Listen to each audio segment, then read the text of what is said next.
Surya MSTV, sinar kebenaran di setiap sudut. Pesan suci menyala, bawa harapan bagi yang tenggelam. Dakwah Islami di setiap Pak, saya sedang sholat dan saya dalam keadaan flu berat, meler terus, ingus. Misalnya nggih, ya saat durunge salat wis sisi-sisi tapi ya salat imame dilelah ya macane dawa bareng meler terus. Terus kula lap ngangge tisu, ngangge kacu. Terus dikantongin niku batal mboten? Mboten. Insyaallah mboten batal. Kotor ya. Tapi itu kotoran yang tidak membatalkan.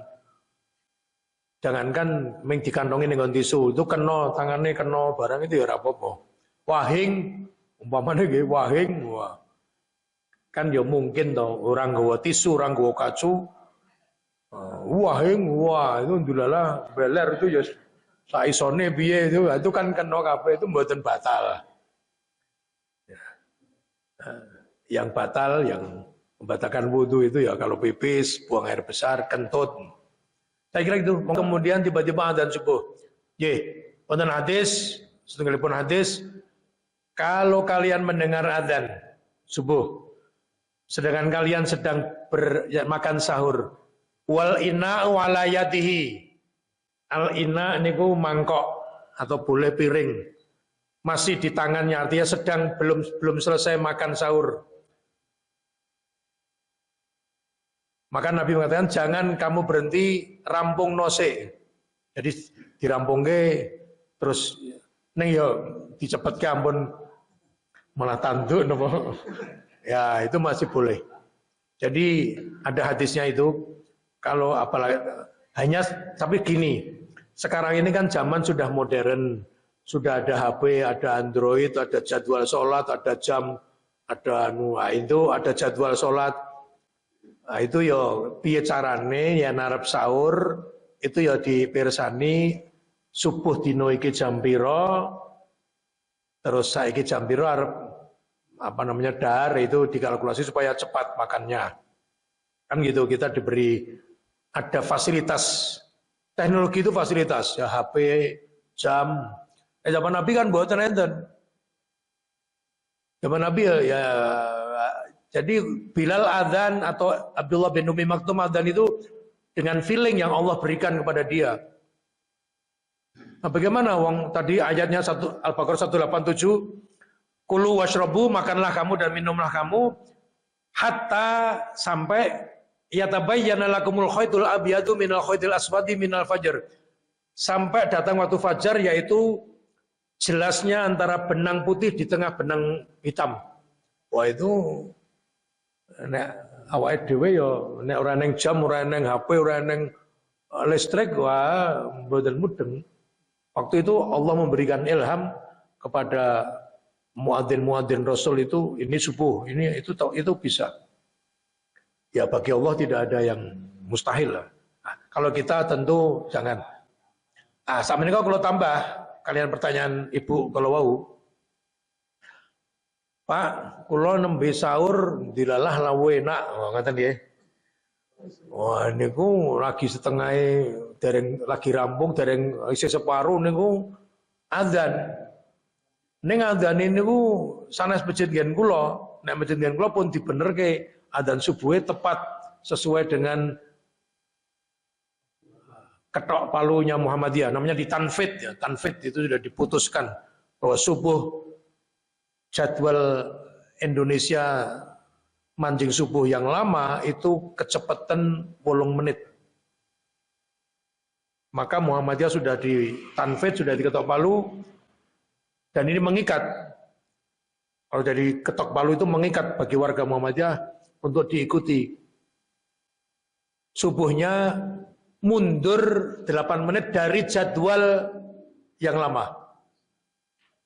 Biar ya kudu cerdas, cerdik, jadwal lama nanti. Kalau alhamdulillah di masjid saya yang saya selalu itu jam digital ini pun di balik ini nggone bakule kon untuk subuh semua setahun tambahi 8 menit. Jadi tempat saya itu adzannya kari dhewe, liyane do adzan dan satu kampung itu semuanya masih jadwal lama. Nah, itu nek itu aku poso misalnya saya sahur ya adzan kono ora apa-apa gitu loh. Karena itu belum subuh. Kita yakin, ainul yakin, hakul yakin itu durung subuh. Asing subuh nanti 8 menit setelah ini ya kita baru. Yo nek sahur enak yo ndang set ngono aja. Saya kira gitu. Itu tambahan saja bahwa subuh sekarang ada dua momen, ada dua macam yang pakai jadwal lama oleh Departemen Agama dan itu belum mau berubah ya enggak apa-apa itu urusan dia. Tetapi kalau urusan kita di Masjid Tarjih Muhammadiyah ikuti yang diputuskan oleh Masjid Tarjih Muhammadiyah.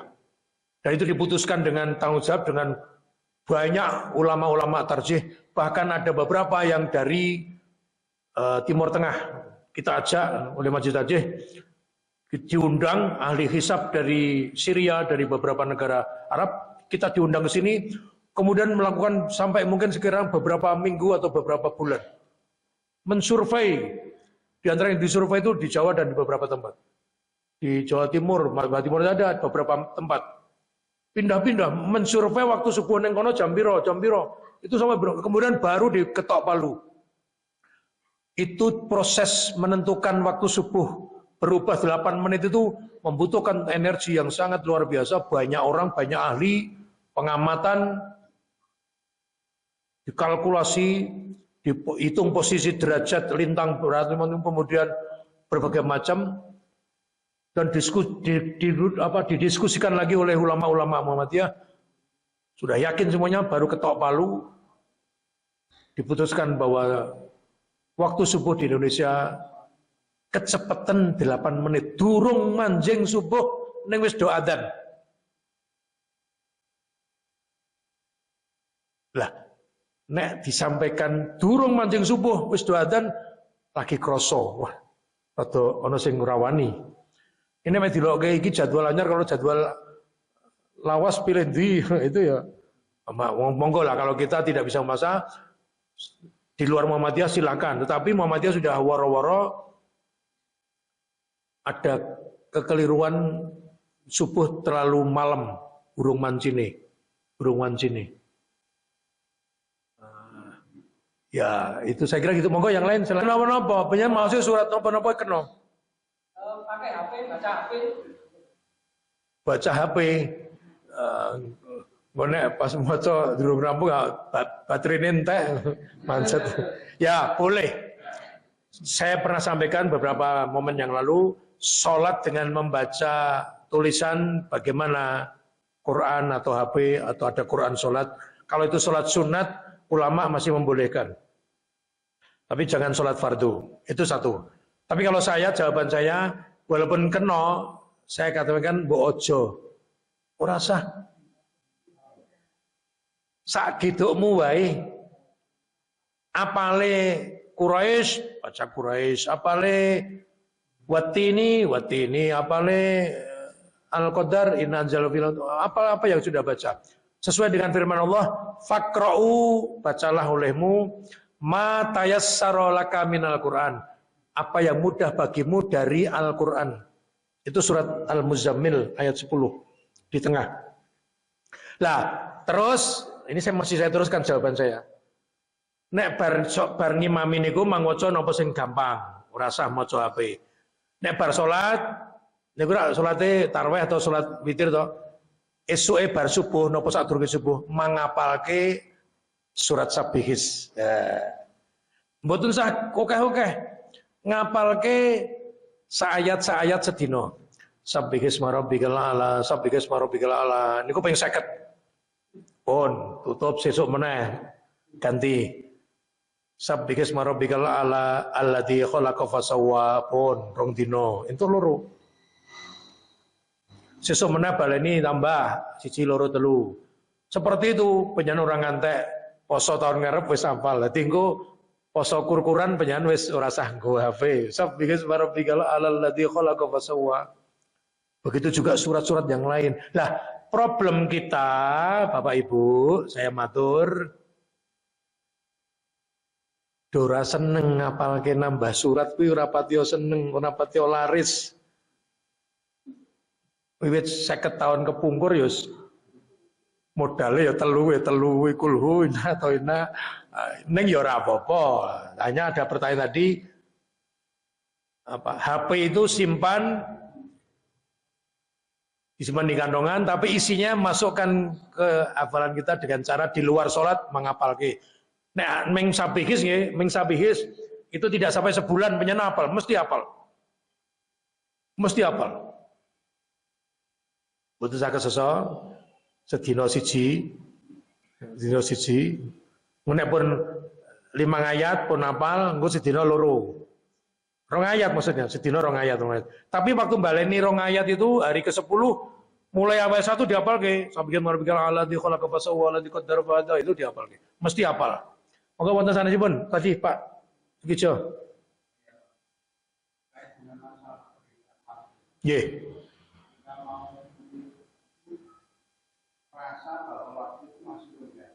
Mau witir. Nggih. Subuh derung mancing. Nggih.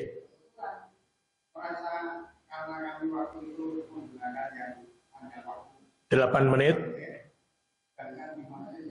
Azan. Nggih.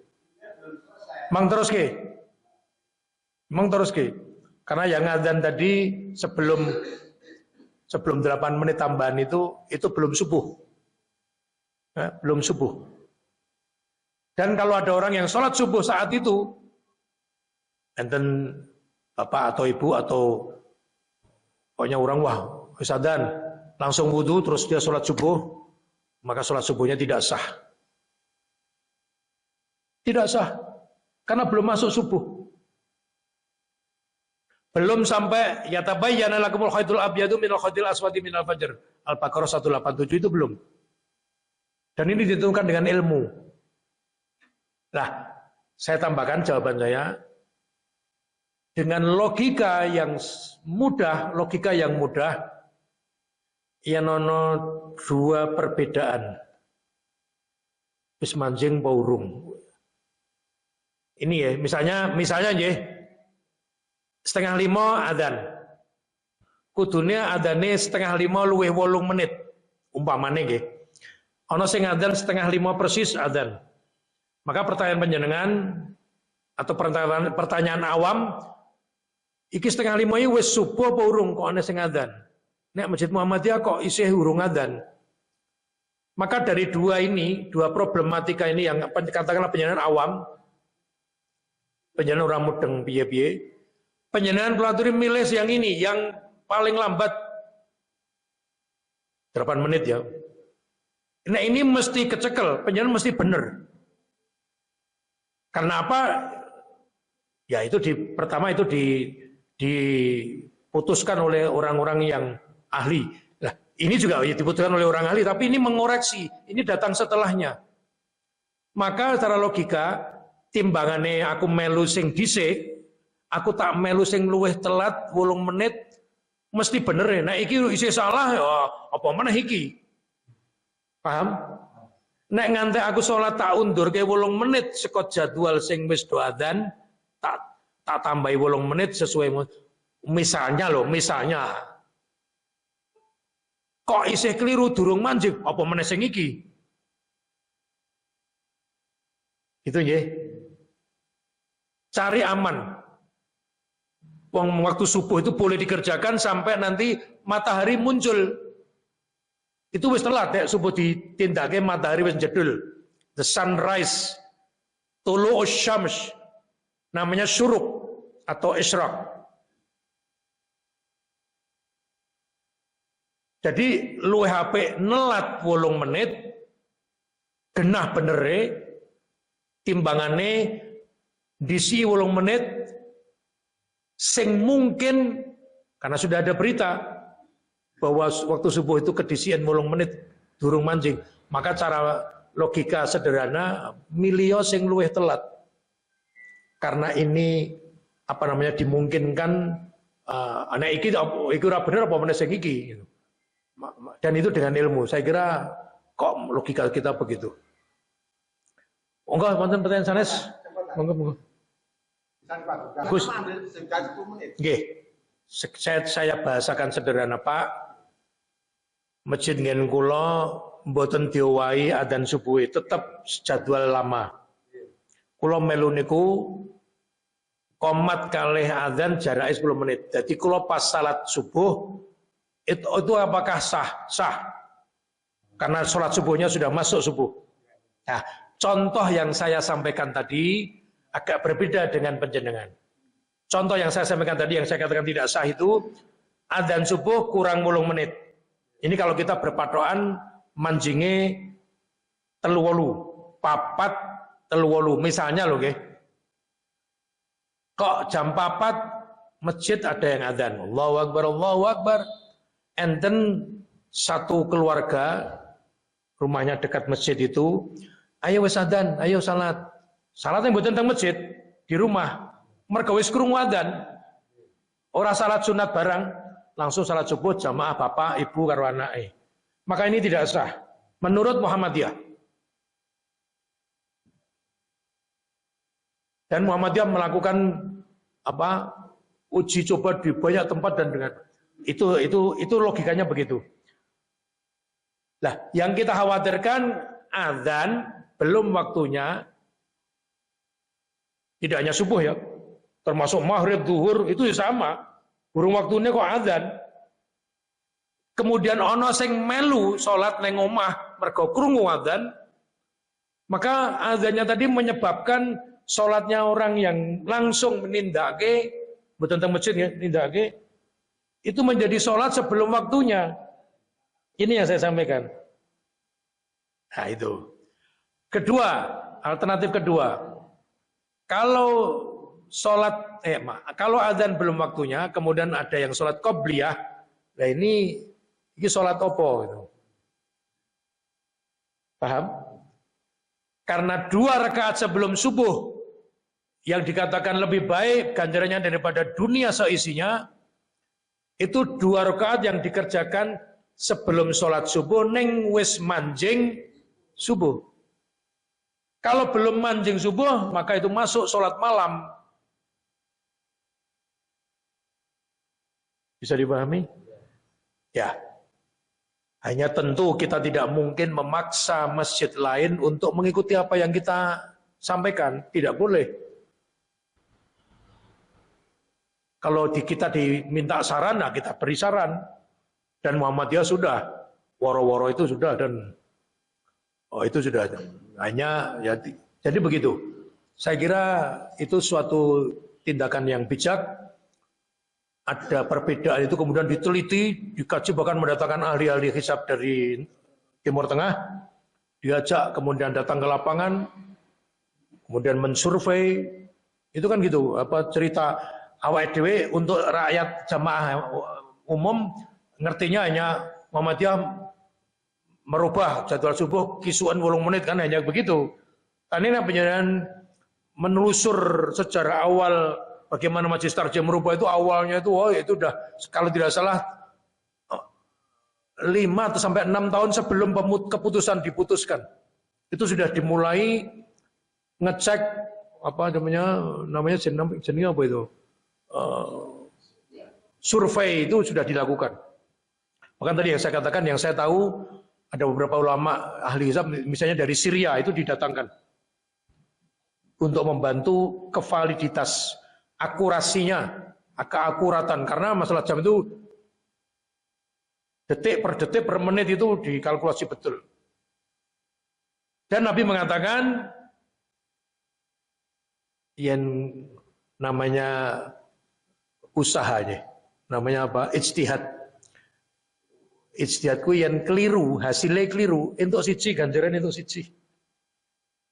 Dan itu sudah salah satu ijtihad dari Majelis Tarjih, itu merubah shaf oleh Ahmad Dahlan, dirubah dulu, keliru, ini jebule keliru. Maka kita katakan Muhammad Dahlan itu sebagai sang pencerah. Wis do nindakake salat, wis do madhep kiblat, ning jebule beberapa derajat miringnya iki keliru. Dan itu dikerjakan lebih dari mungkin 50 tahun umat Islam di Indonesia. Hah? 1 abad. Nah, apalagi 1 abad. baru dikoreksi. Nah, bagaimana sing biyen salate sebelum Ahmad Dahlan ngoreksi? Allah terima karena mereka tidak tahu. Nah, problemnya adalah yang kowe wis ngerti, jebule sing kok tindake kowe keliru, ya ora ono. Sing wis insyaallah di ngapura karo pangeran. Allah itu Tawwabur Rahim, Allah itu Maha penerima taubat dan menerima maaf kesalahan orang. Gitu. Nah, problem baru muncul kalau kowe wis dikandani, wis ana sing ngandani yen kowe iki keliru. Nah, gitu loh. Nah, ini yang tidak wis bola-bali tetap tidak mau berubah lah, ini menjadi masalah. Tapi tetap Muhammadiyah tidak bisa memaksa. Karena bisa jadi menurut Muhammadiyah ini salah satu kebenaran yang dipegang oleh Majelis Tarjih. Bisa saja ada kebenaran lain. Nah, gitu loh. Jadi kita tidak mengklaim satu-satunya yang paling benar, tidak. Bisa saja. Sering yang kita katakan itu ra'yuna shawabun. Pendapat kami ini benar, kami pertanggungjawabkan. Tapi mungkin mengandung kesalahan. Kesalahannya masih mungkin, tapi yang kita yakini ini benar. Maka itu namanya kebenaran itu mutlak dari Allah. Nah, pendapat yang selain kami, menurut kami ini salah. Tapi dia tetap punya potensi untuk benar. Jadi sama-sama, maka yang ya baiknya yang diterapkan ya akhirnya yang sering terjadi kalau ada perbedaan itu ya menghormati pendapat dewe-dewe ya gitu, itu baik. Ora usah gontok-gontokan, ora usah tuding-tudingan. Nah, kita sampaikan lewat kajian seperti inilah Muhammadiyah menginginkan hasil putusan-putusan tarjih itu disosialisasikan.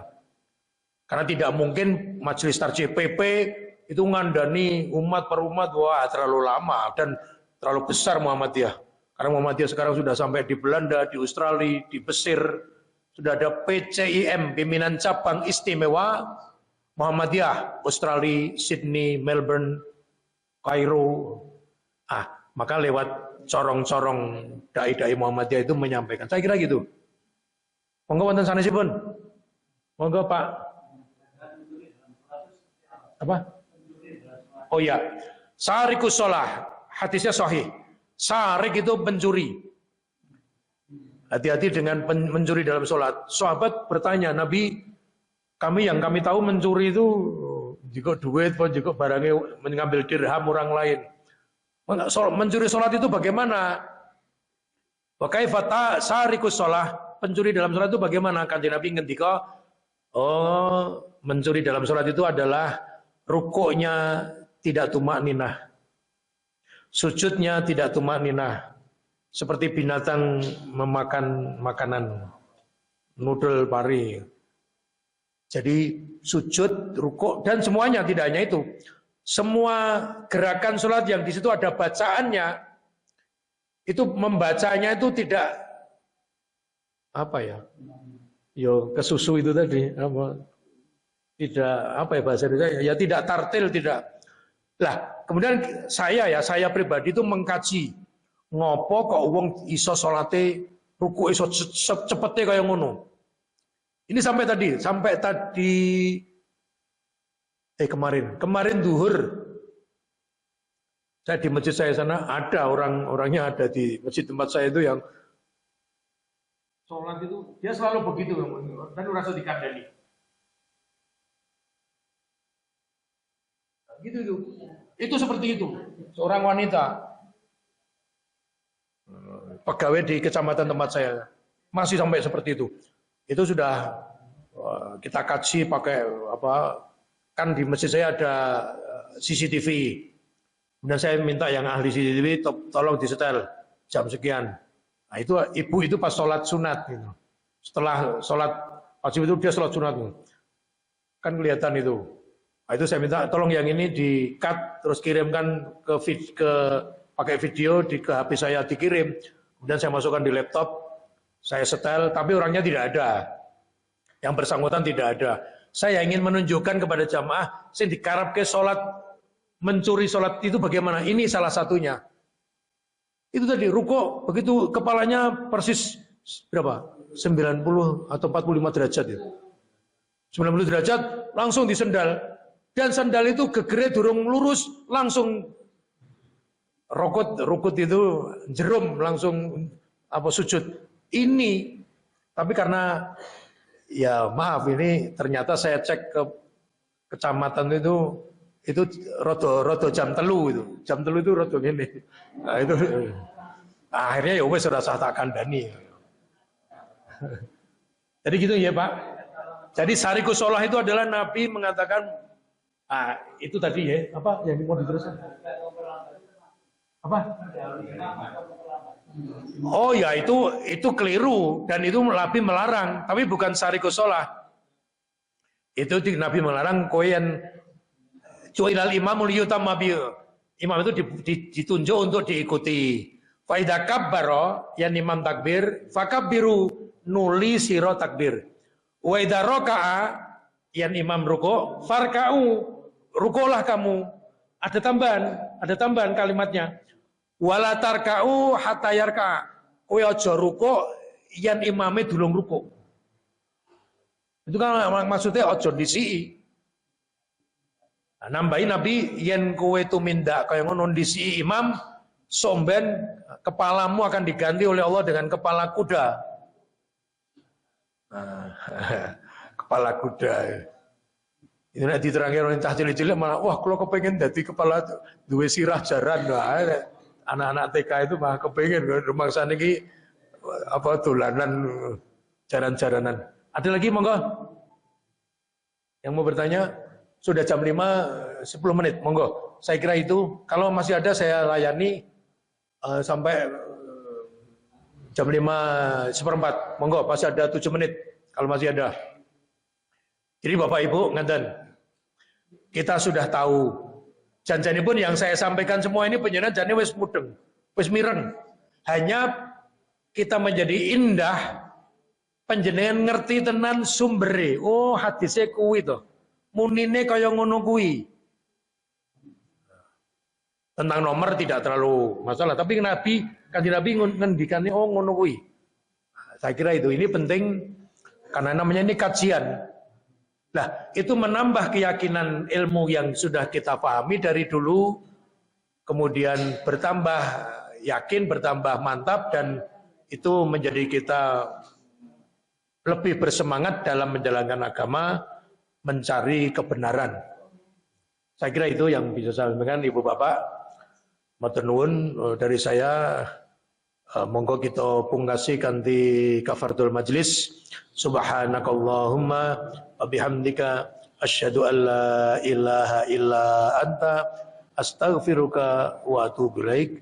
Assalamualaikum warahmatullahi wabarakatuh.